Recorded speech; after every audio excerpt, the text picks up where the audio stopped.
Alright, today we're going to graph using the point slope form, and then we're also going to write equations by looking at a graph.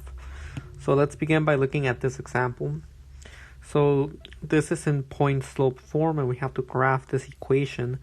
So let's write the skeleton here. Y minus y1 equals m x minus x1. Okay, so we can see that the m, or the slope here, is 3/2, so that's going to be the rise over run.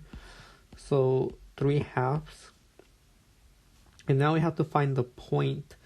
So here y1 is 2 and x1 is 1. So if I want to write this as a point x1, y1, we're going to write +1, comma, +2. Now that's basically all there is to do. The only other detail is the graph, but all we got to do is plot the point. So here at 1, +2, we got to go 1 in the x direction and then 2 to the y direction, so we get that a point right there. I'm going to do it in red. And then we just follow the slope, the 3 rise 3 run 2. So we're going to go up 1, 2, 3, and then we're going to run to 1, 2 here at 5, 3. Let's do it one more time. So we go up 3, 1, 2, 3, and we're going to go to the right to 1, 2. So we get a point right there. Here, let me keep it in red. Now, another thing we can do is, if we want to get all of the points possible on the graph, we can also think about going backwards. So we were going up 3 to the right 2, so we can think about going down 3, 1, 2, 3, and then to the left to 1, 2. Let's just do it again for practice. So we're going to go down 3, 1, 2, 3, and to the left 2. So right here. And it looks like we can still fit another point. So let's go down 3, 1, 2, 3, and then to the left to 1, 2. So now we can plot all the points using a line. And that would be the graph of this equation. Okay, let's take a look at another example. So now here, again, let's write the skeleton. Y minus y1 equals m x minus x1. So to identify the slope, here we have -1. So m equals the rise over run.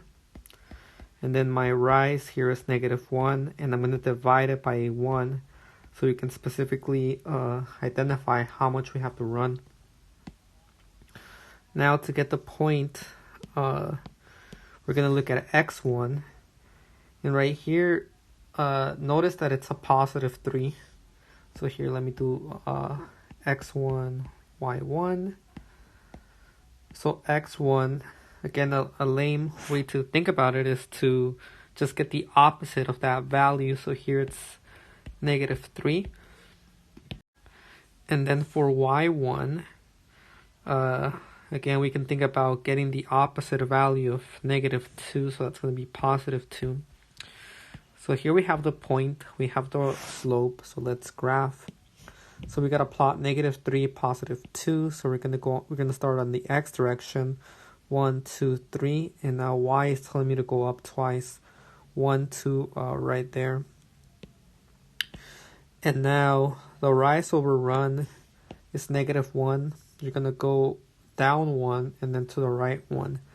So we're going to go down 1 to the right 1, down 1 to the right 1. We can also think about going up 1 to the left 1, up 1 to the left 1. And you can see that we're going to have this line right here. Okay, let's go ahead and try this one now. So we have y minus y1 equals m x minus x1. So let's get the slope first. That's going to be 4/5. So we're going to rise 4, run 5. And now to get x1, y1, x1. So we're going to get the opposite of positive 5, which is negative 5. And then for y1, we're going to get the opposite of positive 2, which is negative 2. So let's go ahead and plot negative 5, negative 2. So we look for negative 5, and then negative 2 is right there. So we plot that point, and then we just follow the rise over run, which is rise 4, run 5. So we're going to go up 4, so 1, 2, 3, 4, and then run 5. 1, 2, 3, 4, 5 right there. And for these purposes, I'm only going to use 2 points, but I already taught you how to be more accurate and plot as many points as possible. So let's just take a look at one more example here. So let's begin by writing the skeleton and then identifying all of the information that we're going to need in order to graph this. So let's begin by looking at the slope. So m is equal to negative 1/2. We're going to fall 1 and then run twice. And then to get x1 and y1, let's begin with x1 here. So, and this should have been x1. So x1 you can see is going to be the opposite of positive 1, which is negative 1. And then y1 is going to be the opposite of negative 2, which is positive 2. Alright, so let's go ahead and plot negative 1, negative 2. So we begin at the x direction to find negative 1. And then positive 2 is right there. So let's go ahead and plot that. And now we use the rise over run. We're going to go down 1 and to the right 2. So let's do it. So down 1 to the right 2, we're going to land right there. Down 1 to the right 2, we're going to land right there. And again, I'm just going to use these 3 points. And we have a sketch of the graph.